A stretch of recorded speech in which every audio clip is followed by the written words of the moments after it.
নমস্কাৰ আমাৰ টিভিলৈ মই হেমন্ত লাহনে আপোনালোকক স্বাগতম জনাইছো। আজি কলাগুৰু বিষ্ণুপ্ৰসাদ ৰাভা দিৱস। অসমৰ সকলো প্ৰান্ততে দেখিবলৈ পোৱা যায় বিষ্ণুপ্ৰসাদ ৰাভা দিৱস পালন কৰা গৈছে। আৰু তিতাবৰটো ব্যতিক্ৰমী ৰূপত ধৰিত্ৰী আৰু শ্ৰেষ্ঠম একাডেমী উদ্যোগত সমৃদ্ধি নাৰী সংঘৰ সহযোগত বিশ্বজিৎ সন্দিকৈ ডাঙৰীয়াই কলাগুৰু বিষ্ণুপ্ৰসাদ ৰাভা দিৱস আয়োজন কৰা দেখা গৈছে। বিশ্বজিৎ সন্দিকৈ ডাঙৰীয়াই এই উদ্যোগটো লোৱাৰ বাবে সকলো ৰাইজে তেওঁক শলাগ লয়। আৰু তাত উপস্থিত থাকে সমাজকৰ্মী বিমান শইকীয়া ডাঙৰীয়া, প্ৰেছ ক্লাবৰ সভাপতি আৰু তিতাবৰৰ মইনা পাৰিজাতৰ সভাপতি পবিত্ৰ শইকীয়া ডাঙৰীয়া উপস্থিত থাকে।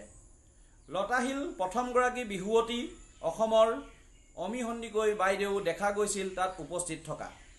আহক আমি সেই বিষ্ণুপ্ৰসাদ ৰাভা দিৱসত কেনেধৰণে নৃত্য প্ৰদৰ্শন কৰিছিল, কবিতা আবৃত্তি কৰিছিল